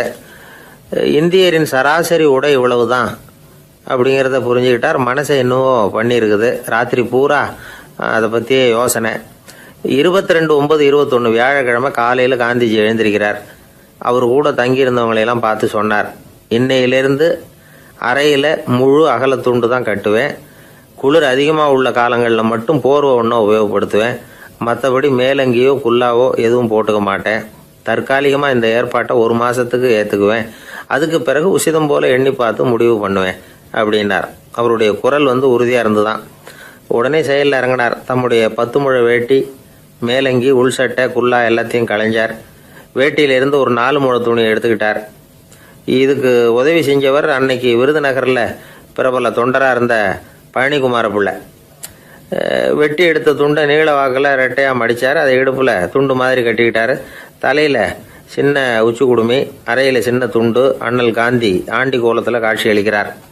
கூட இருந்தவங்களை பார்த்து காரைக்குடிக்கு புறப்படலாமே அப்படின்னார். அவர் நண்பர்களும் சீடர்களும் திகைச்சு போய் நிற்கிறாங்க. இந்த விரதம் நிரந்தரமாக ஆயிடுமோங்கிற பயம் அவங்களுக்கு. எப்படியோ இந்த விவரம் ராஜாஜிக்கும் அன்னைக்கு பிரபலமாக விளங்கின தேசபக்தர் டாக்டர் TSS ராஜனுக்கு எட்டுச்சு. உடனே 2 பேரும் ஓடி வந்தாங்க. வேண்டாமே இந்த கோலம் அப்படின்னாங்க. காந்திஜி தன்னுடைய முடிவில் உறுதியாக இருந்தார். ராஜாஜி என்னென்னமோ வாதமெல்லாம் பண்ணி பார்த்தார். உங்களுடைய வாதத்துக்கு என்னால் பதில் சொல்ல முடியல, இருந்தாலும் நான் செய்கிறது தான் சரிங்கிறதுல எனக்கு சந்தேகம் இல்லை. இன்னைக்கு அதிகாலை 3 மணி இருக்கும். நான் ஓரளவு விழிச்சுக்கிட்டேன். அதாவது உறக்கமும் விழிப்புமாக இருந்த நிலையில் எனக்கு இந்த எண்ணம் உண்டாச்சு. இது என்னுடைய அந்தராத்மாவின் ஆணை, அதை என்னால் மீற முடியாது அப்படின்னு சொல்லிவிட்டாராம் காந்திஜி. கதர் பிரச்சாரத்துக்காக காரைக்குடிக்கு கிளம்பினார். வாசலில் 4 மோட்டார் வண்டிகள் காத்துக்கிட்டு இருந்தது. வீதியில் 2 பக்கமும் ஜனங்கள். காந்திஜி இடுப்பு துணியோடு மோட்டார் வண்டியில் ஏறினார். நண்பர்களும் சீடர்களும் மக்களும் உடல் சிலிர்க்க அந்த காட்சியை பார்க்குறாங்க. மோட்டார் வண்டி நகர ஆரம்பிக்குது. எப்பேற்பட்ட காட்சி அது! சுக்கநாத பெருமானியே கூலி ஆளாக்கிய அப்படி ஆக்கி மண் சுமக்க வச்ச மதுரை இல்லையா, அந்த மதுரை தான் காந்திஜி துறவி கோலம் கொள்றதுக்கும் காரணமாக இருந்திருக்குது. இது இன்னைக்கு எத்தனை பேருக்கு தெரியும்? ஒரு தடவை காந்திஜி நேருவும் சுற்றுப்பயணம் செஞ்சாங்களாம். ஒரு இடத்துல நடந்து போயிட்டு இருக்கிறாங்க. குறுக்க ஒரு வாய்க்கால். நேரு என்ன பண்ணார் தெரியுமா? தன்னுடைய இளமை துடிப்பை காட்டுறதுக்காக கொஞ்சம் தூரம் பின்னாடி போய் அங்கேருந்து வேகமாக ஓடி வந்து அந்த வாய்க்காலை தாண்டினாராம். காந்திஜி அப்படி பண்ணலை. பக்கத்தில் இருந்த பாலம் வழியாக அந்த வாய்க்காலை கடந்து வந்தார். நேரு காந்திஜியை பார்த்து சிரிச்சுக்கிட்டே, என்ன மாதிரி நீங்களும் தாண்டி இருக்கலாமே அப்படின்னாராம். அதுக்கு காந்திஜி சிரிச்சுக்கிட்டே சொன்னாராம், 2 அடி முன்னேறதுக்காக 5 அடி பின்னாடி போகிறதா அப்படின்னாராம். பிள்ளைகளை பற்றி சொல்லுவாங்க. ஒரு இப்போ ராமர் லட்சுமணர் கதை சொல்லுவாங்க. அதாவது ராமரும் பரதனும் பந்து விளையாடிக்கிட்டு இருந்தாங்களாம். சின்ன வயசில் பந்து விளையாடிட்டு இருந்தாங்களாம். உடனே ராமர் வந்தாராம். வந்து கோசலை அவங்க அம்மா மடியில், கோசலை மடியில் சோர்ந்து போய் உட்காந்தாராம். சந்தோஷமாக வந்து உட்காந்துருக்காரு. அப்போ அந்த கோசலை அம்மா கேட்டாங்களாம், ஏன்ப்பா அப்படி இவ்வளவு சந்தோஷமாக இருக்கே, என்ன காரணம் அப்படின்னு கேட்டிருக்காரு. அப்படின்னு அந்த அம்மா கேட்டிருக்கு. ராமன் சொன்னான்னா, என் தம்பியோட நான் பந்து விளையாண்டுக்கிட்டு இருந்தேன். பரதன் அவன் ஜெயிச்சுட்டான், நான் தோத்துட்டேன். என்னை அவன் ஜெயிச்சுட்டான். அவனுடைய வெற்றி எனக்கு சந்தோஷமாக இருக்குது, தம்பியோட வெற்றி, அதனால் நான் சந்தோஷமாக இருக்கேன்னு சொல்லியிருக்கு. அந்த அம்மாவுக்கு ரொம்ப சந்தோஷம். தம்பி ஜெயிக்கிறாங்கிறத பற்றி அண்ணன் சந்தோஷப்படுறானே அப்படின்னு. கொஞ்ச நேரத்தில் பரதன் வந்திருக்கான். அவன் சோர்ந்து போய் கலங்கி போய் அதே அம்மா மடியில் உட்காந்துருக்கான். நீ ஏன்ப்பா, நீ தான் ஜெயிச்சுட்டியாமே, நீ என்னத்துக்கு வருத்தப்பட்டுக்கிட்டு வர அப்படின்னு கேட்டிருக்க அந்த அம்மா. அப்போ பரதன் சொன்னானா, நான் ஜெயிக்கணுங்கிறதுக்காக அண்ணன் விட்டு கொடுத்தாரு, தோத்துட்டாரு, அதனால் எனக்கு வருத்தமாக இருக்குது. உண்மையில் அவர் தான் ஜெயிச்சிருக்க வேண்டியது, எனக்காக விட்டு கொடுத்தாரு அண்ணன், அதனால் நான் வருத்தப்படுறேன்னா. அப்போ அந்த அம்மா சொல்லித்தான், இப்படி தான் தம்பியினுடைய வெற்றி அண்ணனை சந்தோஷப்படுத்துது, அண்ணனுடைய தோல்வி தம்பியை வருத்தப்பட வைக்குது. இப்படி தான் இருக்கணும், அண்ணன் தம்பின்னா அப்படி தான் குடும்பத்தில் இருக்கணும்னு சொல்லி அந்த அம்மா சொன்னதாக சொல்லுவாங்க ராமாயண கதை. அதே போல் இப்போ இதில் வரும், நபிகள் நாயகத்தினுடைய பேரர்கள், பாத்திமாவனுடைய பிள்ளைகள் 2 பேர், ஹசன் ஹுசைன் 2 பேர் நபிகள் நாயகத்தினுடைய பேரன்மார்கள். அன்னை பாத்திமாவனுடைய குழந்தைகள். ஹசனும் ஹுசைனும் பேசிக்கிறதே இல்லையா கொஞ்ச நாள். இந்த அம்மாவுக்கு அதை பார்க்குறாங்க, ஏதோ அண்ணன் தம்பிக்குள்ளே ஏதோ தகராறு போல் இருக்கு, ஏன் பேசிக்க மாட்டேங்கிறாங்க அப்படின்னு சொல்லி அந்த பிள்ளைகளை கூப்பிட்டு வச்சு அந்த அம்மா புத்தி சொல்லிச்சான். இதை பாருப்பா, நீ அண்ணன் தம்பிக்குள்ளே இது மாதிரி இருக்கக்கூடாது. உங்கள் பாட்டனார் ஒரு புத்திமதி சொல்லியிருக்காரு, உனக்கு தெரியுமா? ஒரு முஸ்லீம் இன்னொரு முஸ்லீமோடு 3 நாட்களுக்கு மேல் பேசாமல் இருந்தால் அது அவனை கொலை செய்வதற்கு ஒப்பாகும் அப்படின்னு நபிகள் நாயகம் சொல்லியிருக்கார். தெரியுமா உனக்குன்னு அந்த அம்மா சொல்லிச்சான். அப்போ அந்த தம்பிக்காரர் சொன்னாராம், ஹுசைன் சொல்லியிருக்கார், அதுவும் எனக்கு தெரியும். அதே தாத்தா பாட்டனார் என்ன சொல்லியிருக்காருன்னா, அந்த 2 பேரில் யார் முதல்ல சலாம் சொல்கிறாங்களோ, யார் முதல்ல முன்னாடி பேசுகிறாங்களோ அவங்களுக்கு சொர்க்கம் கிடைக்கும், இறைவனுடைய ஆசி கிடைக்கும்னு சொல்லியிருக்கிறார். அந்த ஆசி அண்ணனுக்கு கிடைக்கட்டுமேங்கிறதுக்காக நான் பேசாமல் இருக்கிறேன் அப்படின்னா. அந்த ராமனும் பரதனும் எப்படி இருந்தாங்களோ அப்படி தான் ஹசனும் ஹுசைனும் இருந்திருக்கிறார்கள். அந்த பாசம்தான் குடும்பத்தில் வேணும். வாழ்க்கையே வெறுத்து போச்சு சார் அப்படின்னு சொல்லிட்டு வந்தான் ஒருத்தன். ஏப்பா அப்படி சொல்ற அப்படின்னு. நான் இந்த உலகத்துக்கு தேவையே இல்லை சார் அப்படின்னா. இந்த உலகத்துல தேவையில்லாம எதுவுமே இல்லையே என்ன நிமிர்ந்து பார்த்தான். இப்போ உன் உடம்புல இருக்கிற காலை மட்டும் எடுத்துருவோமா, அது உனக்கு தேவையில்லை அப்படின்னு. அது எப்படி, நடக்கிறதுக்கு அது வேணாமான்னா. சரி அதை விட்டுரு, கையை மட்டும் எடுத்துருவோம் அப்படின்னு. அப்புறம் சாப்பிடுறது எப்படின்னா. சரி அப்படின்னா இப்ப உன் உடம்புல தேவையில்லாம அனாவசியமா இருக்கிற ஒரு பகுதியை சொல்லு, அதை மட்டும் எடுத்துருவோம்னு. அவன் யோசனை பண்ண ஆரம்பிச்சான். அப்புறம் மெதுவா சொன்னான், எல்லாமே அவசியமா தான் தோணுது அப்படின்னு சொல்லி அவன் சொன்னான். நீ சொன்னதுக்கு அப்புறம் யோசனை பண்ணி பார்த்தா எல்லாமே அவசியம்னு எனக்கு தோணுதுன்னா. உனக்கு எல்லாமும் அவசியம், ஆனா நீ இந்த உலகத்துக்கு அவசியம் இல்லை, அப்படித்தானே? இப்பதான் அவன் குழம்ப ஆரம்பிச்சான். இன்னைக்கு பாருங்க, நிறைய இளைஞர்கள் இப்படிதான் தன்கிட்ட என்ன இருக்குங்கிறது தெரியாமலே தடுமாறிட்டு இருக்கிறாங்க. அவங்க யாருங்கிறது அவங்களுக்கு அடையாளம் தெரியறது இல்ல. விலங்குகள்லாம் பாருங்க, பறவைகள் மாதிரி விண்ணுல பறக்கணும் அப்படின்னு ஆசைப்படுறது இல்ல. ஒரு பசுமாடு பருந்து பறக்கிறத பார்த்துட்டு நாமளும் அது மாதிரி பறக்கணும் அப்படின்னு 4 காலையும் தூக்குறது இல்ல. சரி, ஆனா ஒரு மனுஷன் என்ன நினைக்கிறான்னா, அவங்கிட்ட என்ன திறமை இருக்கு அப்படிங்கறத அவனுக்கு புரியாம நடந்துக்கிறான். சரி, ஒரு மனுஷங்கிட்ட என்ன திறமை இருக்குங்கிறத எப்படி கண்டுபிடிக்கிறது? இந்த உலகத்துல இருக்கிற ஒவ்வொரு மனிதனுக்கும் ஒரு தனித்தன்மை உண்டு. அதாவது ஒருத்த மாதிரி இன்னொருத்தன் இருக்கிறது இல்ல. ஆனாலும் உளவியல் நிபுணர்கள் மனிதர்களின் குணாதிசயங்களை வச்சு அவங்கள 3 வகையா பிரிக்கிறாங்க. சில பேர் எப்படின்னா, தான் சம்பந்தப்பட்ட வேலையோட இருந்து விடுறது இல்ல. எதிர இருக்கிறவன் செய்யற வேலை, இன்னொரு பிரிவுல இருக்கிறவன் செய்யற வேலை எல்லாத்திலையும் தலையிடுவாங்க. மனோ தத்துவத்துல இதுக்கு டாமினன்ஸ்னு பேர். இப்படிப்பட்ட குணாதிசயம் உள்ளவங்க எதுக்கு பொருத்தம் தெரியுமா? ஒரு நிறுவனத்தை தலைமையேற்று நடத்துறது, நிர்வாக பொறுப்பு வகிக்கிறது, இது மாதிரி பணிகளுக்கெல்லாம் இவங்க ரொம்ப பொருத்தமா இருப்பாங்க. 2வது வகை மனிதர்கள் எப்படின்னா, இவங்க ரொம்ப இனிமையா பேசுவாங்க, திறமையா பேசுவாங்க, அடுத்தவங்களோட பேசுறதுக்கு ஆசைப்படுவாங்க. இப்படிப்பட்டவங்க எல்லாம் விற்பனை துறையில வேலை பார்க்கறதுக்கு ரொம்ப பொருத்தம். இதை தவிர 3வது வகை மனிதர்கள் உண்டு. அவங்க எப்படின்னா, இவங்களுக்கு பகுத்து உணரும் ஆற்றல் உண்டு, உறுதிப்பாடு உண்டு, அடுத்தவங்களோட அதிகம் பேச மாட்டாங்க. இன்னும் சொல்ல போனா 4 பேரோட பேசுறதே இவங்களுக்கு பிடிக்காது. செய்யற வேலையை நுணுக்கமா செய்வாங்க. எந்த பிரச்சனையா இருந்தாலும் சரி, அது சம்பந்தமா எல்லா விவரங்களையும் சேகரிப்பாங்க. இந்த வகை மனிதர்களுக்கு ஆராய்ச்சி வேலை, அக்கௌண்டன்ட் வேலை, இது மாதிரியான பொறுப்புகளை கொடுக்கலாம். ஒவ்வொரு மனிதனையுமே கொஞ்சம் கூர்ந்து கவனிச்சு பாருங்க. அவனுக்குள்ள இந்த 3 விதமான திறமைகளும் உண்டு. எது அதிகம் எது குறைவு அப்படிங்கறதுலதான் வித்தியாசம். நாம ஒவ்வொருத்தரும் கொஞ்சம் சுயமா சிந்திச்சு பார்க்கணும். நாம இந்த 3 வகையில எந்த வகை அப்படிங்கறத நாமளாதான் தேடி கண்டுபிடிக்கணும். இப்ப சொல்லப்பட்ட 3 குணங்களுமே ஆளுமை சம்பந்தப்பட்டது. இதுல ஒருத்தருடைய இயல்பு, திறமை இதெல்லாம் அடங்காது. இதெல்லாம் தனி. இதையெல்லாம் யார் நினைச்சாலும் முறையா பயிற்சிகள் மூலமா வளர்த்துக்கலாம். இப்ப திறமைய பயிற்சி மூலமா நம்ம வளர்த்துக்கலாம், இயல்பு இதையெல்லாம் வளர்த்துக்கலாம்.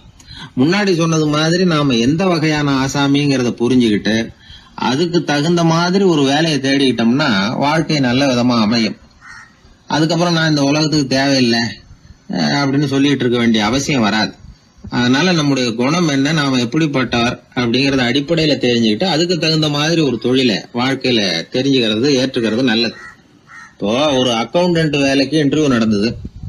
ஒருத்தர் வந்தார். அந்த நேர்காணல்ல அவர்கிட்ட ஒரு கேள்வி கேட்டாங்க.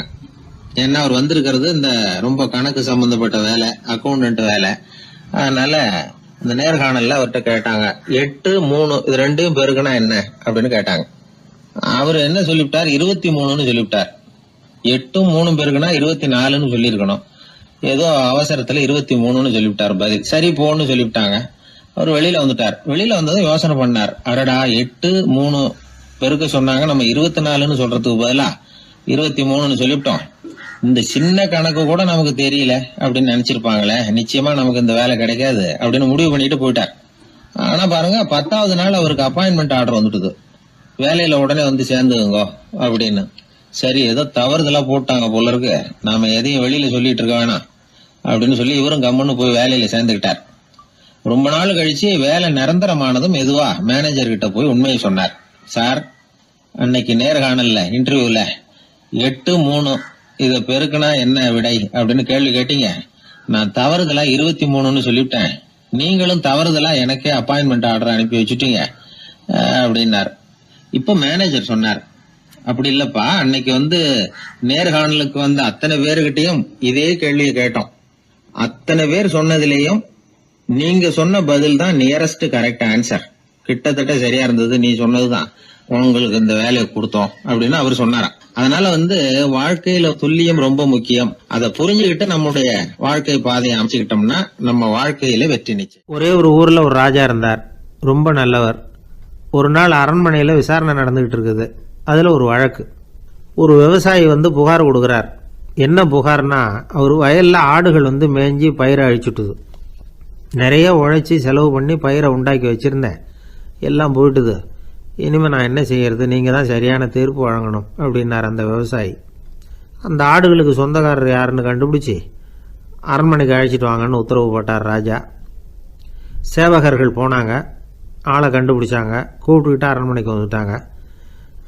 ராஜா விசாரணை பண்ணார். அப்புறம் விசாரித்து முடிச்சுவிட்டு தீர்ப்பு வழங்கினார்.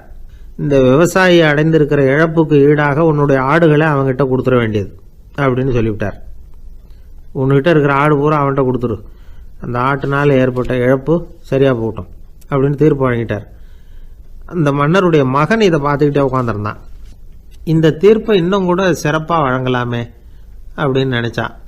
அப்பாக்கிட்ட சொன்னான். உடனே அந்த அரசர், சரி நீயே இதுக்கு சரியான தீர்ப்பு சொல்லு அப்படின்னார். அந்த இளவரசன் தீர்ப்பு சொல்கிறான். அவன் சொன்ன தீர்ப்பு என்னன்னா, உங்ககிட்ட இருக்கிற ஆடுகள் எல்லாத்தையும் 1 வருஷ காலத்துக்கு அந்த விவசாயிகிட்ட ஒப்படைச்சிட வேண்டியது. அந்த 1 வருஷத்துக்குள்ள அந்த ஆடுகள் போடுற குட்டிகள், பால், எரு எல்லாம் விவசாயி எடுத்துக்க வேண்டியது. 1 வருஷத்துக்கு அப்புறம் உங்களுடைய ஆடுகளை நீங்களே திருப்பி வாங்கிக்க வேண்டியது. இதுதான் இளவரசன் சொன்ன தீர்ப்பு. இது சரியான தீர்ப்பு தான். இனிமேல் என்னுடைய அரச பொறுப்புகளை இளவரசர் வசம் ஒப்படைக்கிறேன் அப்படின்னு சொல்லி ஒப்படைச்சுட்டாராம். அதாவது தாவூத் நபி, சுலைமான் நபி இவர்களுடைய சரித்திரத்தில் இந்த சம்பவம் காணப்படுறதாக ஒரு நண்பர் சொன்னார். ஒரு தண்டனையை பெறுகிறவன் அதுக்கு பிறகு சமூகத்தில் நல்ல விதமாக வாழறதுக்கு வாய்ப்பு இருக்கிறது மாதிரி அமையணும் தீர்ப்பு. அதுக்கு இது ஒரு உதாரணம். சில தீர்ப்புகள் எப்படி அமைஞ்சு விடுதுன்னா, ஒரு தண்டனையை அனுபவித்து முடித்தவன் அதுக்கப்புறம் அவன் இந்த சமூகத்தில் நல்லவனாக வாழறதுக்கு நினைச்சா கூட அதுக்கு தகுதி இல்லாதவன் அப்படிங்கிற அளவுக்கு சூழ்நிலை அமைஞ்சிருது. இது சிந்திக்க வேண்டிய ஒரு செய்தி. இன்னொரு ஊரில் ஒரு ராஜா இருந்தார். அவர் ஒரு நாள் ஒரு போட்டி வச்சார். என்ன போட்டின்னா, அரண்மனை வாசலில் ஒரு பெரிய நீச்சல் குளம், அதில் நிறைய விஷப்பாம்புகள். எந்த இளைஞன் துணிச்சலாக அதில் நீச்சல் குளத்தில் குதித்து நீந்தி கரையேறி வர்றானோ அவனுக்கு 100 ஏக்கர் நிலம் பரிசாக வழங்கப்படும். அது வேணாம்னா 1000 ஆடுகள் பரிசாக வழங்கப்படும். அதுவும் வேணான்னா என்னுடைய மகளை வந்து கல்யாணம் பண்ணிக்கலாம். இதுதான் மன்னருடைய அறிவிப்பு. பரிசுலாம் நல்லா தான் இருக்குது, இருந்தாலும் பாம்புகள் உள்ள குளம்ங்கிறது நல்லா இல்லையே. அதனால் யாரும் அதில் குதித்து நீஞ்சறதுக்கு முன் வரல. இருந்தாலும் திடீர்னு ஒரு இளைஞன் அந்த நீச்சல் குளத்தில் குதிச்சான், நீந்தினா ஒரு வழியாக கரையேறி வந்துட்டான். மன்னருக்கு ரொம்ப மகிழ்ச்சி. நீ தான் தைரியமான இளைஞன், வா இப்படின்னு கூப்பிட்டார். கிட்ட வந்தான். அந்த இளைஞன் தண்ணீர் சொட்ட சொட்ட வந்து நிற்கிறான். சரி, உனக்கு 100 ஏக்கர் நிலம் வேணுமான்னு கேட்குறார். வேண்டாங்கிறான். சரி, அப்படின்னா 1000 ஆடுகள் வேணுமான்னு கேட்குறார். அதுவும் வேணாங்கிறான். ஓ, அப்படின்னா என் பொண்ணை கல்யாணம் பண்ணிக்கிறியா அப்படின்னு கேட்குறாரு. அதுவும் வேணாங்கிறான். ராஜாவுக்கு ஒன்றும் புரியல. அப்படின்னா உனக்கு என்ன தான் வேணும் அப்படிங்கிறார். என்னை பிடிச்சி இந்த குளத்தில் தள்ளி விட்டவன் யாருங்கிறது எனக்கு தெரியணும் அப்படின்னா. வெளிநாட்டுக்கு போகணும்னு ஆசை, ஆனால் அவனுக்கு எந்த மொழியும் தெரியாது.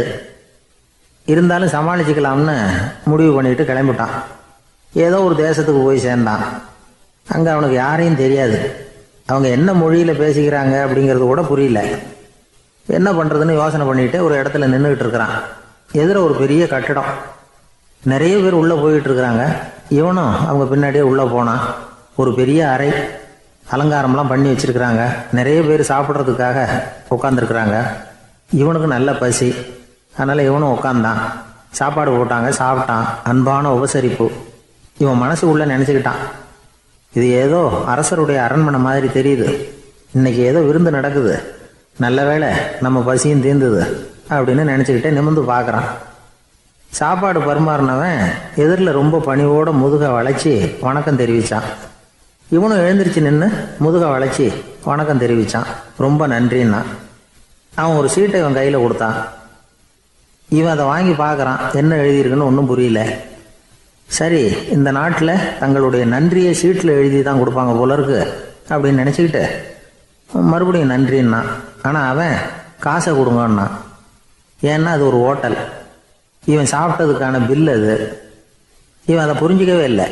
நன்றின்னு அந்த சீட்டில் எழுதி கொடுக்குறாங்க போல இருக்கு அப்படின்னு நினச்சிக்கிட்டு அதை வாங்கி சட்டை பையில் பத்திரமா வச்சுக்கிட்டு பரவாயில்லைங்க ரொம்ப மகிழ்ச்சின்னா. ஒரு வெளிநாட்டுக்காரனுக்கு இவ்வளவு தூரம் மரியாதை பண்ணுறீங்களே, எங்கள் ஊருக்கு போனதும் உங்களை பற்றி நிறைய சொல்லுவேன் அப்படின்னா. இவன் என்ன சொல்கிறான்னு அவனுக்கு புரியல. இவனை பிடிச்சி அழைச்சிட்டு போய் முதலாளி முன்னாடி நிறுத்தினான். நாம் சொன்னதில் இவனுக்கு ரொம்ப பெருமையாக இருக்கணும் போல இருக்கு, அதுதான் பெரிய இடத்துக்கு அழைச்சிட்டு வந்திருக்கிறான் அப்படின்னு இவன் நினச்சிக்கிறான். அவரும் பில்லுக்கான பணத்தை கொடுங்கிறாரு. பரவாயில்லைங்க ரொம்ப மகிழ்ச்சி நன்றிங்கிறான் இவன். அவரு பார்த்தார், இவனை நீதிமன்றத்துக்கு அனுப்பி வச்சுட்டார்.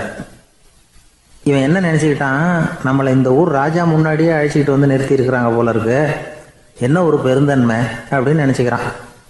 நீதிபதி சொன்னார், சாப்பிட்டதுக்கான பணத்தை கொடுத்துரு, இல்லைன்னா அதுக்கான தண்டனையை அனுபவிக்க வேண்டி இருக்கும்னார். ராஜாவே நமக்கு நன்றி சொல்கிறாரு போல இருக்கு அப்படின்னு நினச்சிக்கிறான் இவன். என் மகிழ்ச்சிக்கு எல்லையே இல்லைங்க அப்படின்னா. அவர் பார்த்தார், இவனுக்கு தண்டனை கொடுக்க வேண்டியது தான் அப்படின்னு முடிவு பண்ணார். உடனே தீர்ப்பு எழுதினார். இவனை கழுதையில் பின்புறமாக உட்கார வைங்க, இவன் ஒரு மோசடிக்காரன் அப்படின்னு ஒரு போர்டு எழுதி அவன் கழுத்தில் மாட்டுங்க, அப்புறம் அந்த கழுதையை ஊர் பூரா விரட்டுங்க அப்படின்னார். இவனுக்கு தான் மொழி புரியலையே, ஏதோ நடக்குது அப்படிங்கிறது மட்டும் புரியுது. எல்லாரும் சேர்ந்து இவனை ஒரு கழுதை மேலே உட்கார வச்சாங்க. ஓஹோ, நம்மளை பாராட்டி ஒரு ஊர்வலம் நடத்துகிறாங்க போல இருக்கு அப்படின்னு நினச்சிக்கிறான் இவன். எல்லாரும் சத்தம் போட்டுக்கிட்டே கையை தட்டிக்கிட்டு கழுதை பின்னாடி ஓடி வர்றாங்க. இவனுக்கு ரொம்ப உற்சாகமாக இருக்குது. எல்லாருக்கும் கை கூப்பி வணக்கம் சொல்லிக்கிட்டே போகிறான். கூட்டத்தில் திடீர்னு ஒரு தெரிஞ்ச முகம் தெரியுது. அவனுடைய தேசத்தை சேர்ந்த ஒரு ஆள் அவன். அவனை பார்த்ததும் இவனுக்கு ரொம்ப உற்சாகம். நம்ம ஊருக்கு போனதும் இங்கே நமக்கு கிடைச்ச மரியாதையெல்லாம் உண்மைதான்னு சொல்கிறதுக்கு ஒரு சாட்சியும் கிடைச்சிட்டுது அப்படின்னு நினச்சிக்கிறான். அவனை பார்த்து கத்தனான், நல்லா பார்த்துக்க, இந்த ஊர் மக்கள் எனக்கு எப்படிப்பட்ட வரவேற்பு கொடுக்குறாங்கங்கிறத நல்லா கவனிச்சுக்கோ அப்படிங்கிறான். அவனுக்கு அவமானமாக போயிட்டுது. தலையை குனிஞ்சுக்கிட்டே நழுவி போயிட்டான். இவன் பார்த்தான், அவன் தலை தெரியல. ஆகா, அவனுக்கு நம்ம மேலே பொறாமை போல இருக்கு, அதனால தான் காணாமல் போயிட்டான் அப்படின்னு நினச்சிக்கிறான். இப்படி ஒரு வேடிக்கை கதையை பெரியவங்க சொல்கிறது உண்டு. கதை வேடிக்கையாக இருந்தாலும் இதில் உள்ள கருத்து என்ன தெரியுமா?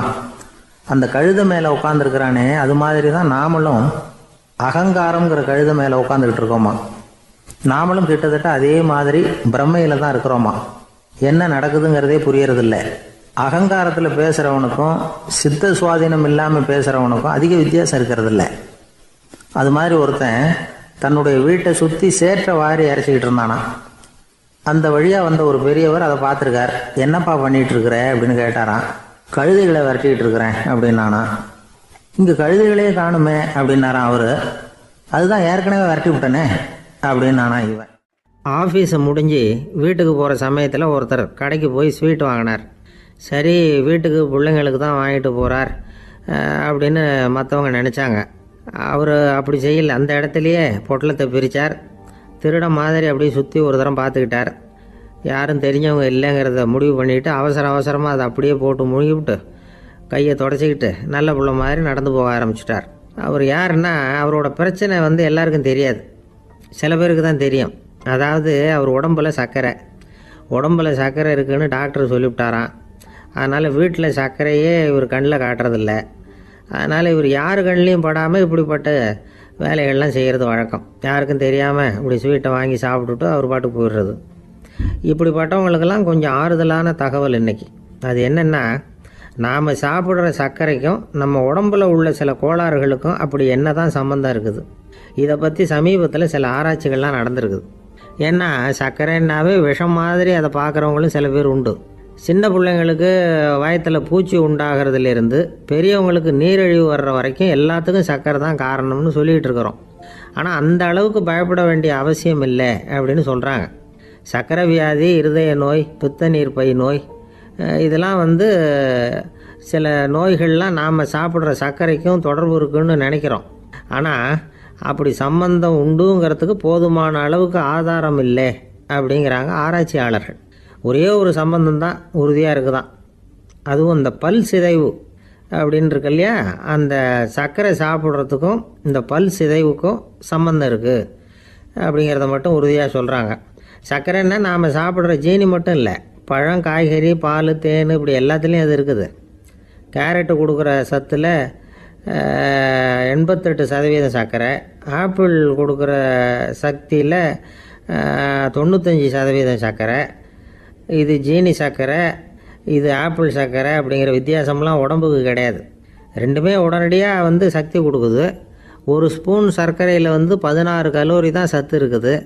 அதிகமாக சர்க்கரை சாப்பிட்டா நீரிழிவு வந்துருங்கிறது தப்பான ஒரு அபிப்பிராயம்.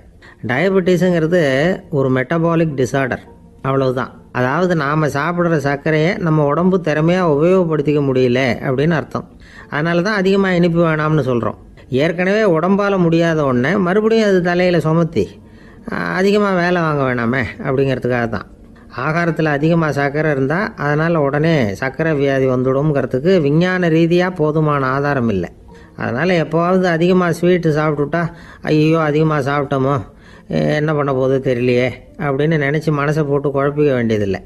பொதுவாக எதுவுமே அதிகமாக வேண்டாம், எல்லாம் சீராக இருந்தால் போதும்.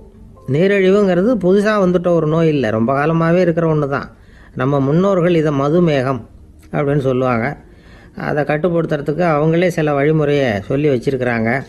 அது என்னென்னா வேறு ஒன்றும் இல்லை, இந்த பாவக்காய், முள்ளங்கி, அருகம்புல், அவ்வளவுதான். வெள்ளை முள்ளங்கி இருக்குல்ல, அதை வாரத்துக்கு 3 நாள் சாப்பிட்டுக்கிட்டு வாங்க. நூலுக்கோல் ரொம்ப நல்லது. இல்லைன்னா முள்ளங்கி சாறு 1 ounce சாப்பிட்டுட்டு வரலாம். ரத்தத்தில் சேர்கிற சர்க்கரை அளவை இதெல்லாம் கட்டுப்படுத்துது. சிறுநீரில் காணப்படுகிற சர்க்கரை அளவையும் சமநிலைப்படுத்துது. தினமும் ஆகாரத்தில் கோதுமை, கேழ்வரகு, வெந்தயம், கருவேப்பிலை, சோயாபீன்ஸ் எது கிடைக்குதோ சேர்த்துக்கலாம். இப்படிலாம் செஞ்சுக்கிட்டு வந்தால் அப்புறம் வீட்டுக்கு தெரியாமல் கடையில் போய் நின்றுக்கிட்டு ஸ்வீட் வாங்கி திருட்டுத்தனமாக சாப்பிட வேண்டிய அவசியமே உங்களுக்கு வராது. 2 ஆசாமிகள் கடற்கரையில் உட்காந்து சாவகாசமாக பேசிக்கிட்டு இருந்தாங்களாம். ஒருத்தர் சொன்னார், இன்னொருத்தருக்கு தெரியாமல் ஸ்வீட்டு சாப்பிட்றதே எப்பவும் இடைஞ்சல் தான் சார். நேற்றுக்கு பாருங்கள் அப்படி தான் சாப்பிட்டுக்கிட்டு இருந்தேன், வீட்டுக்காரி கண்ணில் போட்டுவிட்டுது, அதுக்கப்புறம் ஒரே ரகலையாக போச்சு அப்படின்னாரா. எனக்கு கூட அப்படி தான் சார் ஆகிட்டுது, ஒரே ரகலை அப்படின்னாரா இன்னொருத்தர். நீங்கள் சாப்பிட்டதும் உங்கள் வீட்டுக்காரங்க கண்ணில் போட்டுவிட்டுதா சார் அப்படின்னு கேட்டிருக்காரு இவர். அதுக்கு அவர் சொன்னாராம், அப்படி இல்லை சார், கடைக்காரர் கண்ணில் போட்டுவிட்டுதோ, நான் அவருக்கு தெரியாமல் அந்த ஸ்வீட்டை அவர் கடையிலேருந்து எடுத்திருந்தேன் அப்படின்னு விளக்கம் கொடுத்தாராம் இந்த ஆள். ஒரே ஒரு ஊரில் ஒரு பாதிரியார் இருந்தார். ரொம்ப நாள் சந்தோஷமாக வாழ்ந்தார். ஒரு நாள் அவர் மடத்து சமையல் அறையில் பாத்திரங்களை கழுவி துலக்கி சுத்தப்படுத்திக்கிட்டு இருந்தார். அந்த சமயத்தில் ஒரு தேவதூதன் அவர் முன்னாடி நின்னான். இவர் நிமிர்ந்து பார்த்தார். ஆண்டவர் என்னை உங்ககிட்ட அனுப்பியிருக்கிறார், பரலோகத்தில் வாசம் செய்யறதுக்கு உங்களுக்கு நேரம் வந்துட்டுது அப்படின்னு அந்த ஆள். ஆண்டவருக்கு என்னோட ஞாபகம் வந்ததுக்கு நன்றி. ஆனாலும் இப்போ இங்கே நீயே பாரு, எவ்வளவு பாண்டங்கள் பாக்கி இருக்கு, இவ்வளவையும் நான் சுத்தப்படுத்த வேண்டியிருக்கு. நான் நன்றி கெட்டவனாக இருக்க விரும்பலை. இந்த பணியை முடிக்கிற வரைக்கும் என்னுடைய பரலோக வாழ்வை தள்ளி வைக்க முடியுமா, நீ என்ன நினைக்கிற அப்படின்னு கேட்டார். தேவதூதன் தனக்கே உரிய விவேகத்தோட அன்போட பாதிரியாரை பார்த்தான். சரி, என்ன செய்யலாம்ங்கிறத அப்புறம் சொல்கிறேன் அப்படின்னு சொல்லிவிட்டு புறப்பட்டு போயிட்டான். ஒரு நாள் அந்த பாதிரியார் தோட்டத்தில் உள்ள களைகளை எல்லாம் ஒரு களை கொத்தியால் கொத்தி களை எடுத்துக்கிட்டு இருக்கிறார். அந்த சமயத்தில் இந்த தேவதூதன் மறுபடியும் அவர் முன்னாடி நிற்கிறான். பாதிரியார் பார்த்தார்.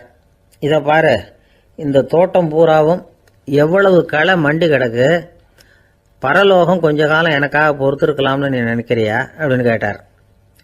தேவதூதன் சிரிச்சுக்கிட்டே மறுபடியும் மறைஞ்சிட்டான். மறுபடியும் அவர் களை எடுக்கிறது, தானிய களஞ்சியத்துக்கு வர்ணம் பூசுறது, இப்படிப்பட்ட வேலைகளில் ஈடுபட்டிருக்கார். இன்னொரு நாள் ஒரு மருத்துவமனையில் நோயாளிகளை கவனிச்சுக்கிட்டு ரொம்ப தீவிரமாக இருக்கிறார் அந்த பாதிரியார். ஒரு நோயாளியோட தாகத்துக்கு தண்ணீர் கொடுத்துட்டு நிமிர்ந்து பார்க்குறப்போ தேவதூதன் மறுபடியும் அவர் முன்னாடி வந்து நிற்கிறான். இந்த தடவை பாதிரியார் தன்னலமற்றவராக பேரன்பை காட்டக்கூடிய வகையில் தன்னுடைய 2 கைகளையும் உயர்த்தியபடி தேவதூதனின் கவனத்தை வந்து பிணியால் வாடக்கூடிய நோயாளிகளின் பக்கம் திருப்பினாராம். தேவதூதன் ஒன்றும் சொல்லலை, மறைஞ்சிட்டான். அன்னைக்கு சாயந்தரம் பாதிரியார் வந்து மடத்தில் உள்ள தன்னுடைய அறைக்கு போய் இளைப்பாறினார். யோசிச்சு பார்த்தார். தேவதூதனையும் தேவதூதனின் விருப்பத்தையும் பல நாள் தள்ளி போட்டு வந்ததையும் அவர் ரொம்ப நினச்சி பார்த்தார். திடீர்னு தான் வந்து முதுமை அடைகிறதையும் சோர்வு அடைகிறதையும் உணர்ந்தார். ஆண்டவரை நினச்சார். ஆண்டவரே, உம்முடைய தூதனை மறுபடியும் என்கிட்ட அனுப்புனா நான் சந்திக்கிறதுக்கு ஆவலாக இருக்கேன் அப்படின்னு சொல்கிறப்பவே தேவதூதன் பக்கத்தில் வந்து நின்னான். பாதிரியார் நிமிர்ந்து பார்த்தார். நீ இப்போவே என்னை அழைச்சிக்கிட்டு போக விரும்பினா நான் பரலோகத்துக்கு வர்றதுக்கு தயாராக இருக்கேன்னார். தேவதூதன் அந்த பாதிரியாரை அன்போடவும் விவேகத்தோடவும் பார்த்து, நீங்கள் வந்து என் கூட பரலோகத்துக்கு வர்ற தயாராக இருக்கிறதா சொல்கிறீங்க, ஆனால் நீங்கள் இது வரைக்கும் வேறு எங்கே இருந்ததா நினைக்கிறீங்க அப்படின்னானா. அப்படின்னா இது வரைக்கும் இருந்த இடம் தான் பரலோகம் அப்படிங்கிறத உணர்த்தியிருக்கிறான். பரலோகம்னா என்னென்னு புரிஞ்சுக்கிறதுக்கு இந்த சம்பவம் நமக்கு உதவியாக இருக்குது. தொண்டு செய்கிறத விட பெரிய செயல் வேறு எதுவும் இருக்க முடியாது. அது நம்ம மனசுக்கு கொடுக்குற சுகத்தை வேறு எதுவும் கொடுக்க முடியாது. நாம் தொண்டு செய்கிற இடம் தான் அந்த புண்ணிய இடம். ஆனால் இந்த காலத்துல எல்லாம் நாம் வந்து தொண்டு செய்யணும்னு நினச்சி ஏதாவது ஆரம்பித்தா கூட அதை ஒரு மாதிரியாக சுற்றி நின்று வேடிக்கை பார்க்க ஆரம்பிச்சிடுறாங்க. ஒரு பெரியவர் அப்படித்தான் ஒரு தொண்டு செஞ்சுக்கிட்டு இருந்தார். ஒரு கோவில் கட்டிக்கிட்டு இருந்தாங்க. அதில் ஒரு இடத்துல ஒரு பலகையை வச்சு ஆணி அடிக்கிற வேலையை செஞ்சுக்கிட்டு இருந்தார் அந்த பெரியவர். ஒரு சின்ன பையன் அதை ரொம்ப ஊக்கமாக அக்கறையாக கவனிச்சுக்கிட்டு இருந்தான். பெரியவர் இதை கவனித்தார். என்னப்பா பார்க்குற, உனக்கும் இது மாதிரி தொண்டு செய்யணும்னு ஆசையாக இருக்கா அப்படின்னு கேட்டார். அதுக்கு அந்த பையன் சொல்கிறான், அப்படி இல்லைங்க, நீங்கள் ஆணி அடிக்கிறப்போ கையில் சுத்தியால் அடிச்சுக்கிட்டா எப்படி துடிப்பீங்க, எப்படி கத்துவீங்கன்னு தெரிஞ்சுக்கிறதுக்காக அதை பார்க்கணும்னு ஆசை, அதுக்காக தான் காத்துக்கிட்டு இருக்கேன் அப்படின்னு நான். ஒரு ஊரில் ஒரு பெரிய செல்வந்தர் இருந்தார். பணத்துக்கு பஞ்சம் இல்லை. அதனால் இந்த உலகத்தில் முடியாத காரியம் எதுவும் இல்லைன்னு நினச்சார். பணம் இருந்தாலே அந்த நினப்பு தானாக வந்துடும்.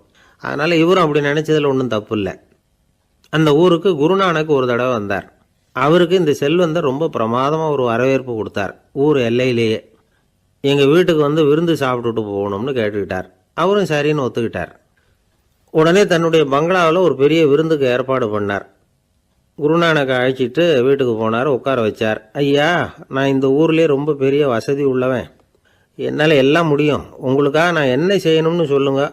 எதுவாக இருந்தாலும் பரவாயில்ல, எவ்வளவு செலவானாலும் பரவாயில்ல, என்னால் செய்ய முடியும். என்ன செய்யணும்னு சொல்லுங்கள், அது போதும், நான் செய்கிறேன் அப்படின்னு நான் ரொம்ப பணிவா. இதை கேட்டதும் குருநானக் சிந்திச்சார் கொஞ்ச நேரம். அதுக்கப்புறம் தன்னோட சட்டை பைக்குள்ளே கையை விட்டு ஒரு பழைய ஊசி ஒன்று எடுத்தார். அந்த செல்வந்தர்கிட்ட கொடுத்தார். இதை பாருங்கள், இவ்வளவு தூரம் நீங்கள் கேட்கறதுனால சொல்கிறேன். எனக்கு நீங்கள் செய்ய வேண்டிய உதவி இதுதான்னார். ஊசியை கையில் வாங்கிக்கிட்டு இதை என்ன செய்யணும்னு சொல்லுங்க அப்படின்னார் அவர்.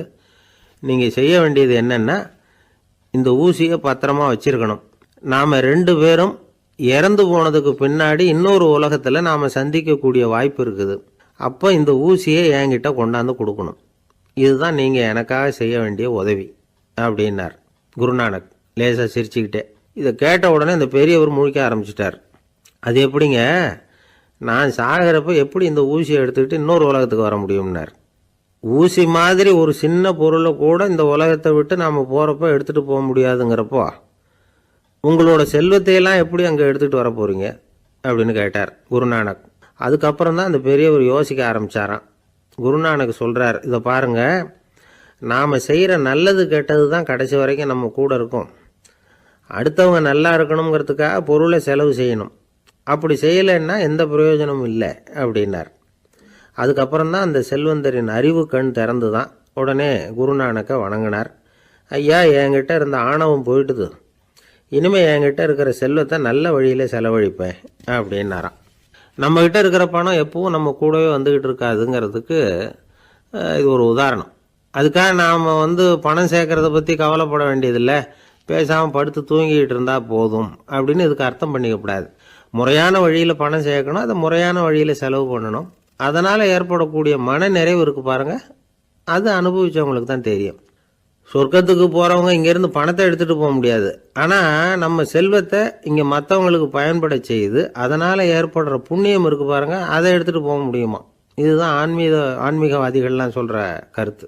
ஜான் நியூட்டன் ஒருத்தர், அவர் சொன்னார், நான் எப்போவாவது சொர்க்கத்துக்கு போய் சேர்ந்தேன்னா அங்கே 3 அதிசயங்களை பார்ப்பேன்னார். என்னன்னு கேட்டாங்க. நான் யார் யார் இருக்க மாட்டாங்கன்னு நினச்சிக்கிட்டு இருந்தேனோ அவங்களில் சில பேர் அங்கே இருப்பாங்க, அது ஒரு பெரிய அதிசயம்னார். சரி, அடுத்தது என்ன? 2வது அதிசயம் என்னன்னா, அங்கே இருப்பாங்கன்னு நான் எதிர்பார்த்த சில பேர் அங்கே இருக்க மாட்டாங்க.